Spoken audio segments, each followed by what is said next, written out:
नमस्कार दोस्तों, कविता Yadav YouTube channel पर आप सभी का स्वागत है।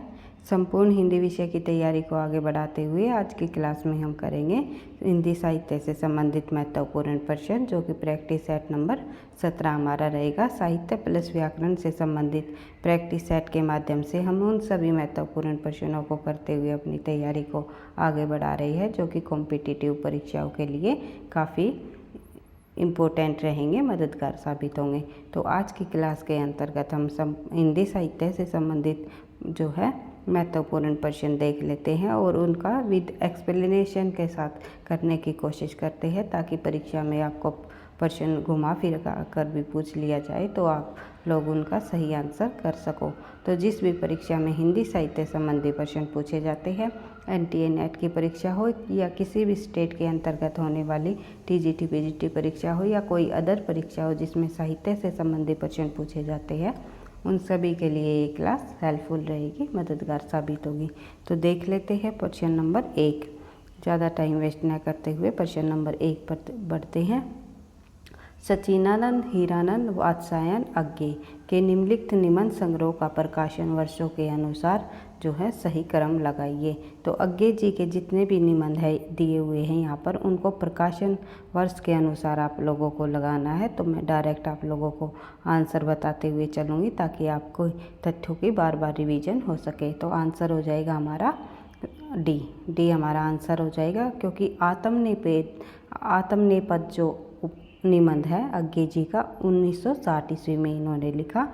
उसके बाद है लिखी कागज कोरे 1972 में। उसके बाद है अगथन जो है ये 1977 में, और कहाँ है द्वारिका 1982 में। और ये सभी रचनाएं, सभी निबंध जो है अज्ञे जी के काफ़ी प्रसिद्ध हुए हैं। कोई भी जो निबंध परीक्षा में पूछा जा सकता है। इन रचनाओं को भी आपको ध्यान रखना है, एक बार फिर से रिवाइज करते हुए चलना है। आत्मनेपद 1960, लिखी कागज कोरे 1972, अगथन 1977, कहाँ है द्वारिका 1982। उसके बाद देख लेते हैं प्रश्न नंबर 2। निम्नलिखित व्यंग्य रचनाओं का प्रकाशन वर्ष के अनुसार सही अनुक्रम लगाइए। तो व्यंग्य रचनाओं का प्रकाशन वर्ष के अनुसार हमें सही अनुक्रम लगाना है। तो देख लेते हैं, आंसर हो जाएगा हमारा सी। भित्ति चित्र, जीप पर सवार, झिलिया, यत्र तत्र सर्वत्र, जोगर फूके है भाई, जोगर फूके अपना।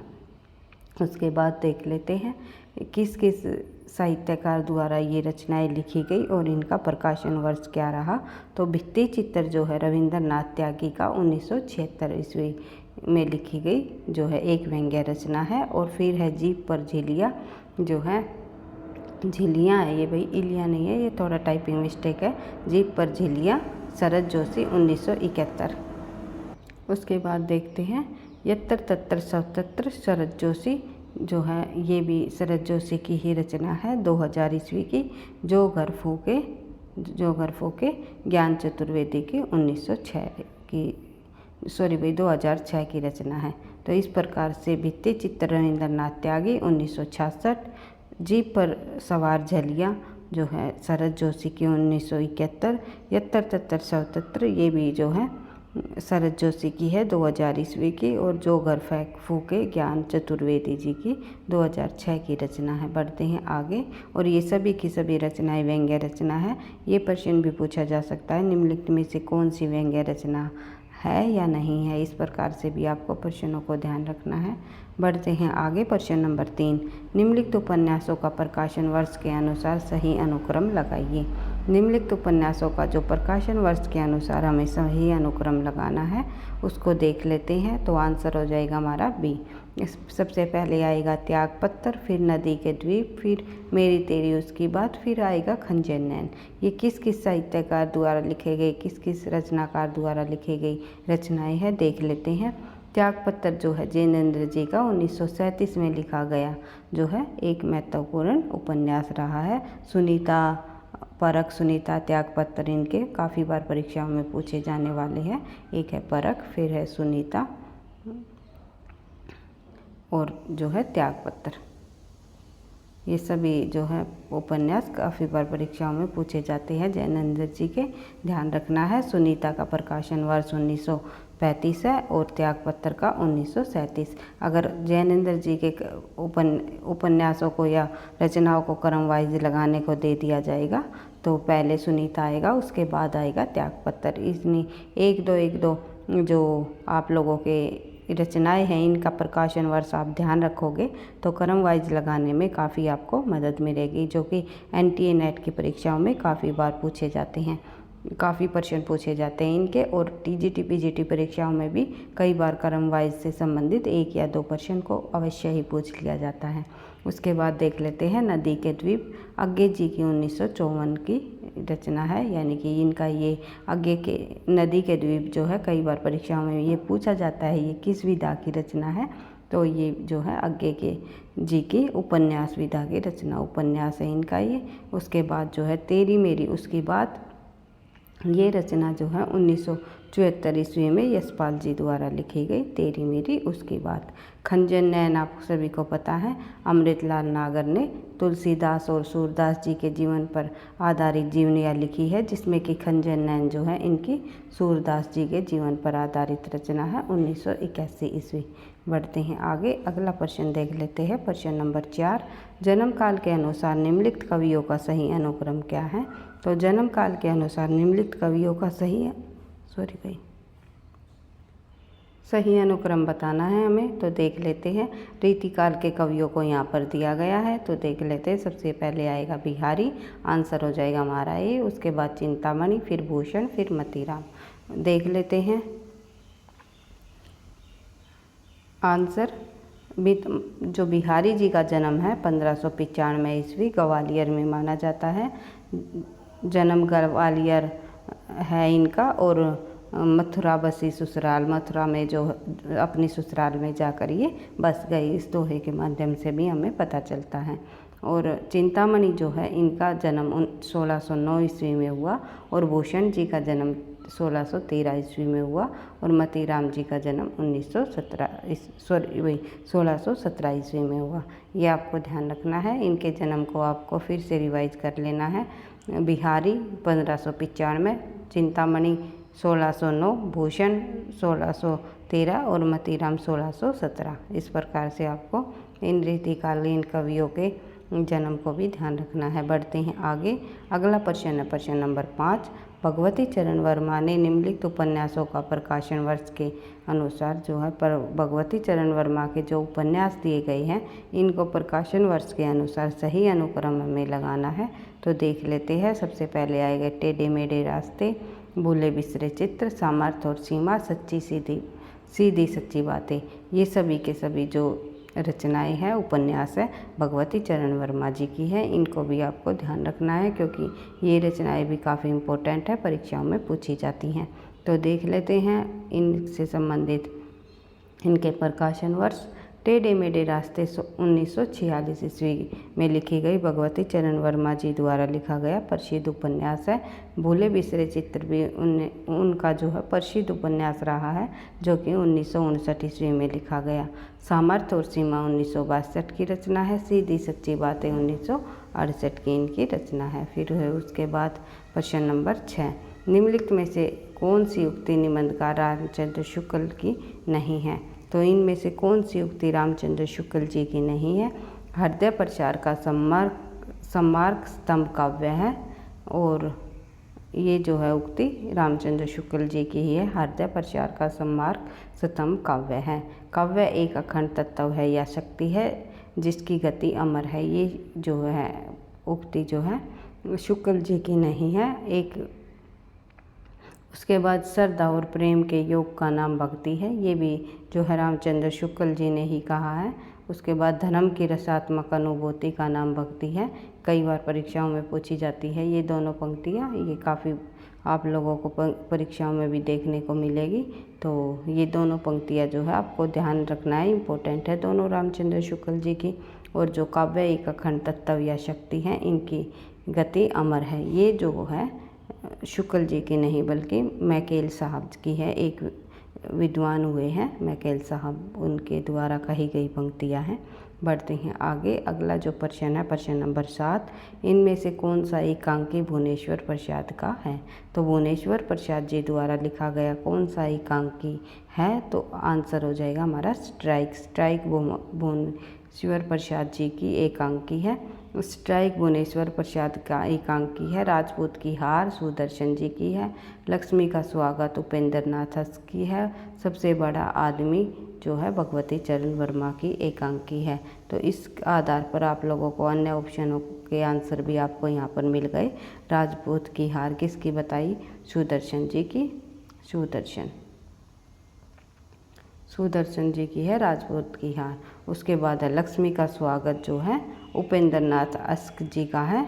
उसके बाद जो है ये सबसे बड़ा आदमी भगवती चरण वर्मा सबसे बड़ा आदमी। इस प्रकार से आप याद रख सकते हो और अपने द्वारा बनाई गई ट्रिक को भी के माध्यम से भी जो है आप तथ्यों को या रचनाओं को याद रख सकते हो। और बार बार रिवीजन करने से तो आपको याद हो ही जाएगी, क्योंकि हम जितने भी प्रश्न उत्तरों को करते हैं उनकी बार बार रिवीजन करते हुए चलते हैं, ताकि आपको जो है सभी प्रश्नों के जो इम्पोर्टेंट प्रश्न है जो कि परीक्षाओं में बार बार पूछे जाते हैं उनके आपके प्रकाशन वर्ष भी ध्यान रहे, और बार बार प्रश्नों को करने से आपको वे तथ्य बिल्कुल जो है कंटेस्ट हो जाए, ताकि परीक्षा में आपको किसी भी प्रकार की कोई कठिनाई का सामना नहीं करना पड़े। तो जब भी आप लोग बार बार प्रश्नों की रिवीजन करते हो तो इसी से आपको सफलता मिलेगी, क्योंकि मैं आपको बार बार कहती हूँ निरंतर अभ्यास ही सफलता का राज है। इसी उद्देश्य के साथ हम जो है अपनी तैयारी को आगे बढ़ाते हैं। तो बढ़ते हैं आगे। प्रश्न नंबर 8, भारतेंदु हरिश्चंद्र का जीवन चरित्र ग्रंथ के रचनाकार कौन है। तो भारतेंदु हरिश्चंद्र जी का जो जीवन चरित्र ग्रंथ लिखा है इन्होंने, भारतेंदु हरिश्चंद्र जी का जीवन चरित्र, इस ग्रंथ का रचनाकार कौन माने जाते हैं, तो राधा कृष्ण दास जी ने को माना जाता है। जो कि राधा कृष्ण दास जी और भारतेंदु जी का क्या संबंध रहा है, मैं कई बार आपको बता चुकी हूँ। भारतेंदु जी के फूफा के बेटे थे राधा कृष्ण दास जी, फुफेरे भाई माने जाते हैं। बढ़ते हैं आगे, देख लेते हैं भारतेंदु हरिश्चंद्र जी का जीवन चरित्र 1904 में जीवनी ग्रंथ के रचनाकार राधा कृष्ण दास हैं। ये भारतेंदु मंडल के लेखक तथा सरस्वती 1900 ईस्वी के संपादक मंडल के सदस्य भी रहे हैं।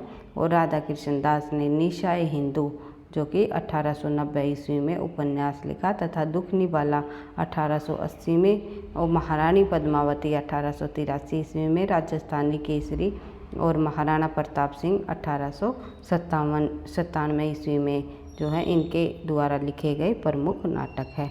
बढ़ते हैं आगे, अगला प्रश्न देख लेते हैं। प्रश्न नंबर 9, इनमें से कौन शिशु संवेदना की कहानी नहीं है। शिशु संवेदना की कहानी इनमें से कौन नहीं है, तो आंसर हो जाएगा हमारा दो सखियाँ इनमें से शिशु संवेदना की कहानी नहीं है। नादान दोस्त, चोरी, कजाकी, ये सभी की सभी कहानियाँ शिशु संवेदना की है। बढ़ते हैं आगे। नादान दोस्त जो है चोरी और कजाकी शिशु संवेदना की कहानियाँ हैं। दो सखियाँ जो है प्रेमचंद की स्त्री विमर्श पर आधारित कहानी है। ये भी प्रश्न में पूछा जा सकता था कि निम्नलिखित में से इनमें से स्त्री विमर्श पर से संबंधित कहानी कौन सी है, तो आपको ध्यान रखना है ये जो है दो सखियाँ स्त्री विमर्श से संबंधित स्त्री विमर्श पर आधारित कहानी प्रेमचंद जी द्वारा लिखी गई एक प्रसिद्ध कहानी रही है। इस लेखक के आदर्शवादी जीवन दर्शन का प्रभाव पड़ा है। इनमें पद्मा आधुनिक विचारों वाली तथा चंदा जो है परंपरागत भारतीय युवती रही है। दो सखी जो कहानी है उसके अंतर्गत बताया हुआ है। जो पद्मा है एक स्त्री, उसमें आधुनिक विचारों वाली स्त्री है, और चंदा जो है परंपरागत भारतीय युवती रही है, और इन दोनों के पत्र व्यवहार से कहानी की रचना होती है। उसके बाद देख लेते हैं आगे। प्रश्न नंबर 10, विभक्ति विचार नामक पुस्तक की रचना किसने की, तो विभक्ति विचार नामक पुस्तक की रचना निम्नलिखित में से जो है गोविंद नारायण जी ने की। पढ़ते हैं आगे। गोविंद नारायण मिश्र जी ने विभक्ति विचार नामक पुस्तक की रचना की। इनमें इन्होंने हिंदी के विभक्तियों को शुद्ध बताते हुए उन्हें मिलाकर लिखने की सलाह दी है, और ये सार सुधा निधि पत्र में समयायिक और साहित्यिक लेख लिखा करते थे और आचार्य रामचंद्र शुक्ल पर गोविंद नारायण मिश्र के गद्य को समास अनुप्रास में गुथे हुए गच्छों का अटला कहा है। गोविंद मिश्र के गद्यों को कहा है कि समास अनुप्रास के गुथे शब्द जो है शब्द गुच्छों का अटला। तो ये जो परिभाषा कई बार हमें देखने को मिलती है, तो हमें ये नहीं पता चलता ये किसके बारे में शुक्ल जी ने कहा है। तो आपको ध्यान रखना है कि ये जो है गोविंद नारायण मिश्र जी के गद्य के संबंध में शुक्ल जी द्वारा कही गई पंक्तियाँ हैं। बढ़ते हैं आगे, अगला प्रश्न देख लेते हैं, प्रश्न नंबर 11। प्रश्न नंबर 11 देखते हैं, काव्य सर्जन एक प्रकार के ईश्वरीय उन्माद परिणाम है, यह कथन किसका है। तो काव्य सर्जन एक प्रकार के ईश्वरीय उन्माद का परिणाम है, यह कथन निम्नलिखित में से प्लेटो जी का है, जो कि एक पाश्चात्य विद्वान रहे हैं। सभी के सभी ये पाश्चात्य काव्य शास्त्र के अंतर्गत आने वाले विद्वान हैं, कोलरिज, अरस्तु, क्रोचे और प्लेटो। तो प्लेटो ने जो है के संबंध में हम देख लेते हैं। प्लेटो के अनुसार काव्य सर्जन एक प्रकार के ईश्वरीय उन्माद का परिणाम है। उसके बाद देख लेते हैं आगे, अगला प्रश्न हमारा प्रश्न नंबर 12, जादुई यथार्थवाद मैजिकल रिलीजम शब्द का सबसे पहले प्रयोग किसने किया। तो ये सबसे पहले प्रयोग करने वाले इस शब्द का है, ये है फ्रेंच रोह। तो फ्रेंच रोह जो है जादुई यथार्थवाद शब्द का जो है इन्होंने सबसे पहले जो है प्रयोग किया है। बढ़ते हैं आगे, अगला प्रश्न है प्रश्न नंबर 13, इनमें से कौन मार्क्सवादी विचारक नहीं है। इन लेखकों में से मार्क्सवादी विचारक कौन नहीं है। तो जोसेफ एडिसन जो है मार्क्सवादी विचारकों के अंतर्गत शामिल नहीं है। लुकाच और राल्फ फॉक्स और कोडवेल ये सभी के सभी जो हैं मार्क्सवादी विचारक रहे हैं। तो जोसेफ एडिसन जो है निम्नलिखित में से कला साहित्य के चिंतक थे भाई। ये इन्होंने नाटक भी लिखा था और इनकी मूल्य ख्याति निबंधकार के रूप में हुई। जोसेफ एडिसन ने अपने लेख में प्लेजर्स ऑफ इमेजिनेशन में कल्पना पर विस्तार से विचार किया और जॉर्ज लुकाच, रोल्फ फॉक्स और कोडवेल मार्क्सवादी विचारकों में शामिल हैं। बढ़ते हैं आगे, प्रश्न नंबर 15 देख लेते हैं भाई। 14 प्रश्न नंबर देख लेते हैं। तो महादेवी वर्मा की किस कीर्ति में जीव जंतुओं और शिशु पक्षियों से संबंधित संस्मरण है। महादेवी वर्मा की वह कौन सी कीर्ति है जिसमें जीव जंतु और पशुओं से संबंधित है। तो ये एक प्रकार का इनका संस्मरण है। तो देख लेते हैं, आंसर हो जाएगा हमारा मेरा परिवार। मेरा परिवार महादेवी वर्मा जी के 7 रेखा चित्र संग्रहित है। मेरा परिवार के अंतर्गत जो मोर, गिलहरी के छोटे बच्चे, हरिणक, शावक, खरगोश, गाय आदि पशु पक्षियों के जीवन से संबंध है। बढ़ते हैं आगे, अगला प्रश्न है प्रश्न नंबर 15। तो बुद्ध देव के बाद भारत के सर्वाधिक बड़े लोकनायक तुलसीदास है। पंक्ति किस लेखक की है। ये पंक्ति किस साहित्यकार द्वारा लिखी गई कि बुद्ध देव के बाद भारत के सर्वाधिक बड़े लोकनायक तुलसीदास है। यह पंक्तियाँ जो है आचार्य, एक सेकेंड भाई, यहाँ पर थोड़ा सा हमारा टाइपिंग मिस्टेक हो गया, आचार्य रामचंद्र शुक्ल आएगा, लेकिन हमारा आंसर हो जाएगा डॉक्टर जॉर्ज ग्रियर्सन द्वारा ये जो है पंक्तियाँ कही गई। बुद्ध देव के बाद भारत के सर्वाधिक बड़े लोकनायक तुलसीदास हैं।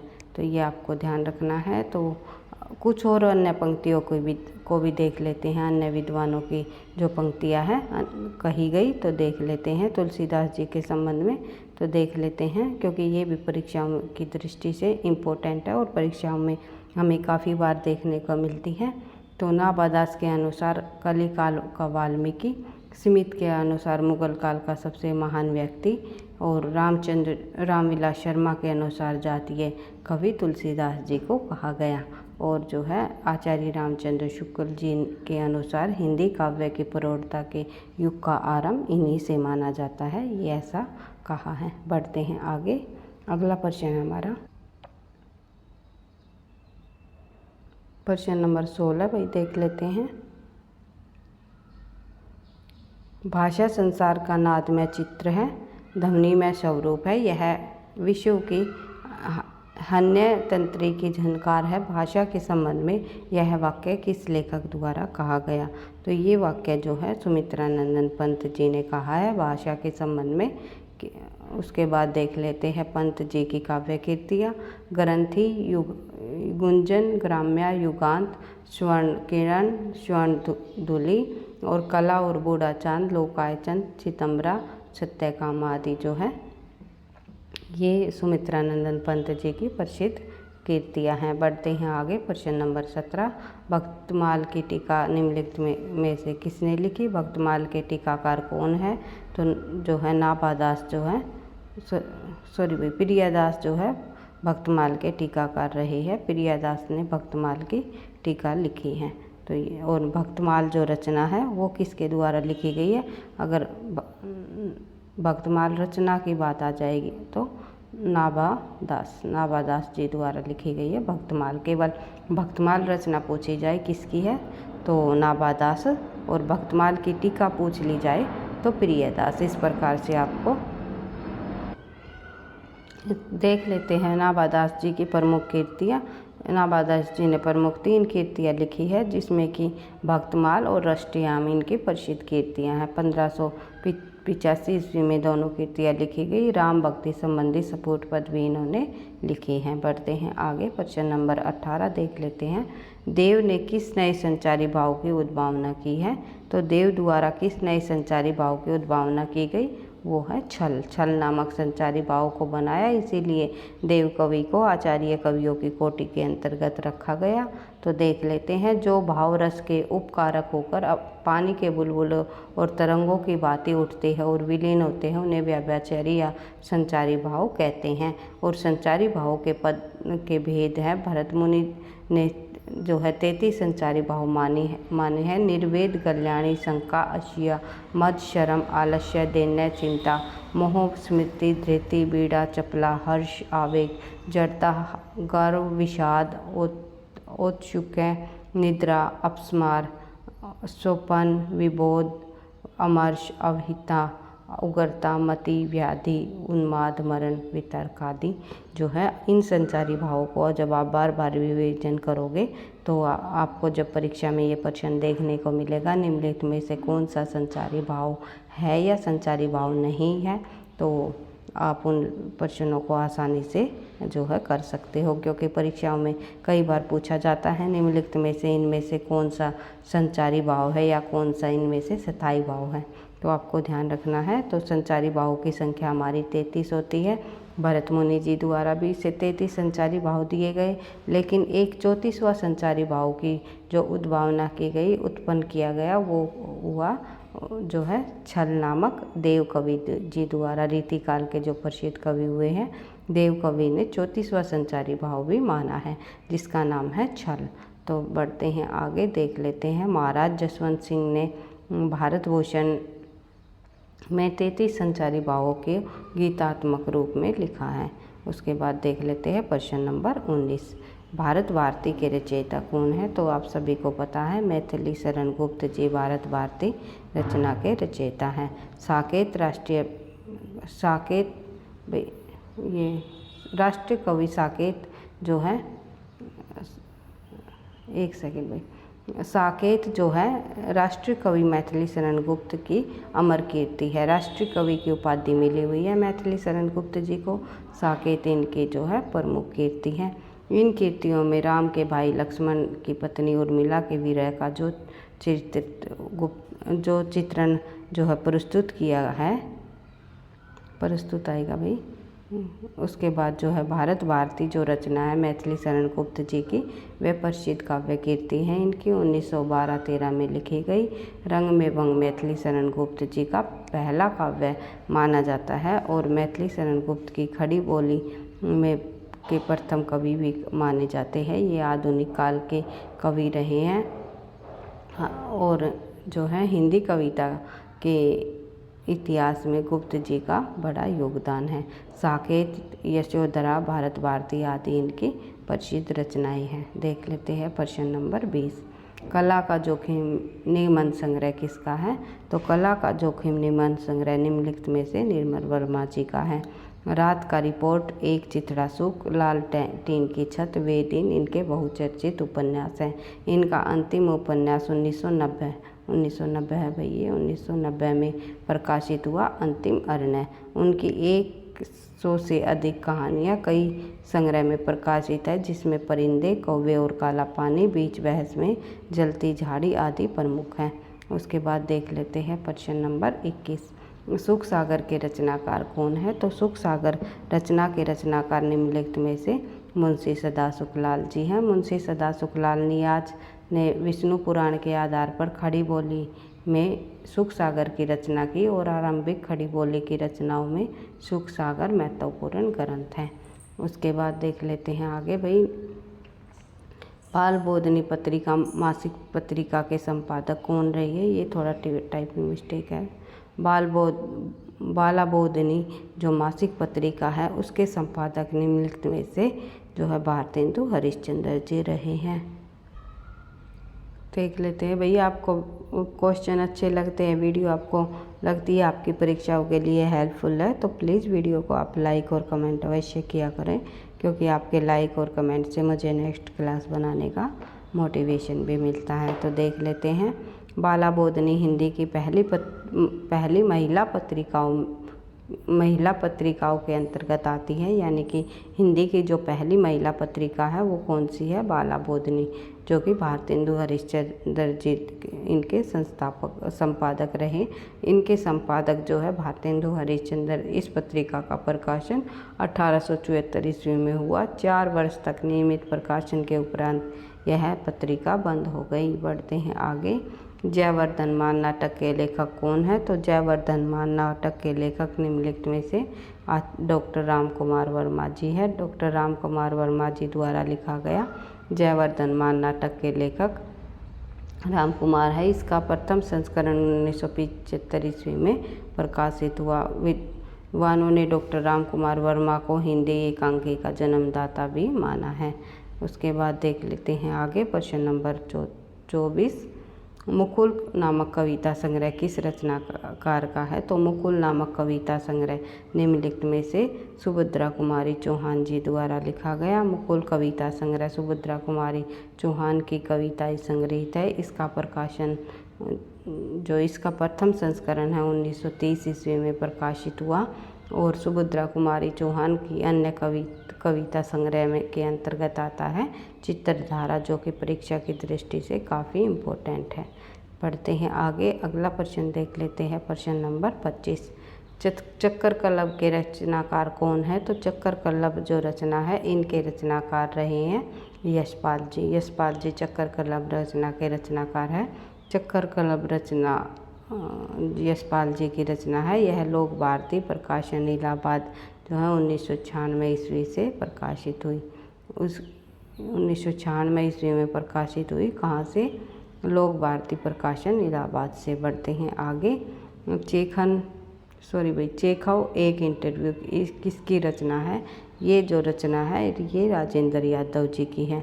चेखव एक इंटरव्यू सुविख्यात कथाकार और हंस पत्रिका के संपादक, जो कि पुनर्संपादक माने जाते हैं। हंस पत्रिका का जो पहले संपादक प्रेमचंद जी ने किया, लेकिन बाद में जो है राजेंद्र यादव ने भी इनका जो है संपादन किया है। उसके बाद एटन चेखव 1860 ईस्वी में इनका जन्म और 1904 ईस्वी में इनकी मृत्यु।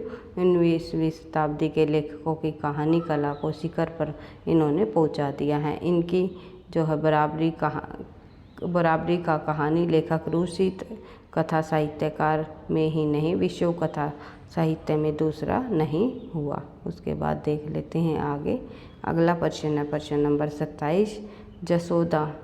यशोदा नहीं है भाई, जसोदा है ये। तो ये अपभ्रंश भाषा में यह को पहले जो है जय कहा जाता था, ये आपको ध्यान रखना है। तो ये पंक्तियाँ है, जसोदा कहा कहो खो बात, तुम्हारे सूत के करतब मोह पे करत कहे नहीं जात। तो ये पंक्तियाँ जो है किस लेखक द्वारा लिखी गई। तो आपको पढ़ने से लग रहा होगा ये सूरदास जी की पंक्तियाँ हैं, कृष्ण संबंधी पंक्तियाँ जो है, लेकिन ये चतुर्भुजदास जी की पंक्तियाँ हैं जो कि परीक्षाओं में काफ़ी बार पूछी जाती हैं। इन काव्य पंक्तियों के रचनाकार चतुर्भुजदास जी है। ये कुम्मन दास के पुत्र और विठलनाथ के शिष्य हैं। अष्टछाप के कवियों में इनका स्थान है। द्वादश यश और भक्ति प्रताप हितजू को मंगल इनके प्रमुख ग्रंथ है। उसके बाद देख लेते हैं प्रश्न नंबर 28। यह अभिनव मानव प्रजा सृष्टि द्वैता में लोग निरंतर की वाणी वर्णों को करते वृष्टि। जो ये पंक्तियाँ हैं ये किस कवि की हैं? तो ये जयशंकर प्रसाद जी द्वारा लिखी गई। जयशंकर प्रसाद के कामायनी जो महाकाव्य इन्होंने लिखा, जिसमें कि 15 सर्ग है, ईड़ा सर्ग से ली गई हैं। तो और कामायनी के अंतर्गत जितने भी 15 सर्ग हैं उनको आपको याद कर लेने हैं कि चिंता आशा जो है, चिंता आशा श्रद्धा काम वासना, जो जितने भी हमारे 15 सर्ग है, क्योंकि क्रम वाइज प्रश्न भी पूछ लिए जाते हैं। सबसे पहला सर्ग कौन सा है, तीसरा सर्ग कौन सा है, 9वां सर्ग कौन सा है, 15वां सर्ग कौन सा है, इस प्रकार से प्रश्न पूछे जाते हैं। तो देख लेते हैं प्रश्न नंबर 29। कमलेश्वर द्वारा रचित कहानी नहीं है। इनमें से कमलेश्वर जी की कौन सी कहानी, कमलेश्वर जी ने कौन सी कहानी नहीं लिखी? आंसर हो जाएगा हमारा एक और ज़िंदगी। राजा निर्वंशिया, मांस का दरिया, कस्बे का आदमी, तीनों की तीनों कहानियाँ कमलेश्वर जी की है। एक और ज़िंदगी जो कहानी है वो मोहन राकेश की नहीं है। तो मोहन राकेश की नहीं है। एक और ज़िंदगी जो कहानी है वो मोहन राकेश जी की है, कमलेश्वर जी की नहीं है। थोड़ा जल्दबाजी में हम शब्दों को उलट पलट बोल देते हैं, इसलिए मैं इसके लिए माफ़ी चाहूँगी। तो मोहन राकेश की ये रचना है जो कि कमलेश्वर की नहीं है। 1961 में मोहन राकेश जी की कहानी है एक और ज़िंदगी। ये आपको ध्यान रखना है, ये भी परीक्षा की दृष्टि से काफ़ी इम्पोर्टेंट है, परीक्षाओं में पूछी जाती हैं। और राजा निर्वंशिया 1957, कस्बे का आदमी 1958, मांस का दरिया 1966 में कमलेश्वर जी की कहानियाँ हैं। बढ़ते हैं आगे प्रश्न नंबर 30। आज का हमारा अंतिम प्रश्न है भैया, देख लेते हैं। इनमें से कौन सी कीर्ति वृंदावन लाल वर्मा जी की है? तो वृंदावन लाल वर्मा जी द्वारा लिखी गई इनमें से कौन सी कीर्ति है? तो आप सभी को पता है भुवन विक्रम जो है वृंदावन लाल वर्मा जी की कीर्ति है। गोदान, चित्रलेखा और यही सच है, ये तीनों कीर्तियाँ किस लेखक द्वारा लिखी गई? गोदान आपको पता ही है, मुंशी प्रेमचंद जी का प्रसिद्ध प्रौढ़ उपन्यास रहा है। अंतिम प्रौढ़ 1936 में लिखा गया। और चित्रलेखा भगवती चरण वर्मा जी की है। और यही सच है जो है मनु भंडारी जी की है। तो देख लेते हैं, कर लेते हैं इनको एक बार फिर से रिवाइज थोड़ा सा। भुवन विक्रम जो है 1957 में लिखी गई वृंदावन लाल वर्मा जी का प्रसिद्ध उपन्यास है। और शेष अन्य 3 रचनाएं जो है, गोदान 1936 प्रेमचंद जी की का उपन्यास है, चित्रलेखा 1934 भगवती चरण वर्मा जी का उपन्यास है, यही सच है 1996 में लिखा गया मनु भंडारी जी की का उपन्यास है। तो इस प्रकार से आज की क्लास में हमने 30 प्रश्नों का प्रैक्टिस सेट हमने किया है। और जो अन्य प्रश्न हम जो है नेक्स्ट क्लास में जो है करने की कोशिश करेंगे। और काफ़ी प्रश्न हमारे रह जाते हैं, लगभग 35 प्रश्न है भाई। फिर इनको बार जब रिवाइज करेंगे संपूर्ण मैराथन के माध्यम से, जब और बचे हुए प्रश्नों को भी मैं आपको बार बताती हूँ कि तब हम जो है आप जिसमें कि आपको नए प्रश्न भी देखने को मिलेंगे और पुराने प्रश्न का भी संग्रह रहेगा।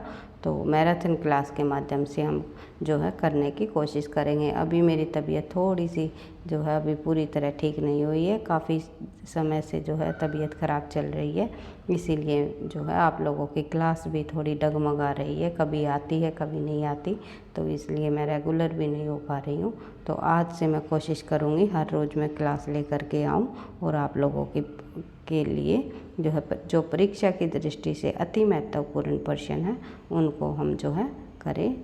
जिस भी परीक्षा में हिंदी साहित्य और व्याकरण संबंधी प्रश्न पूछे जाते हैं उन विद्यार्थियों के लिए हमारी वीडियो के माध्यम से काफ़ी मदद मिले, काफ़ी हेल्प मिले। तो इतना ही कहना चाहूँगी।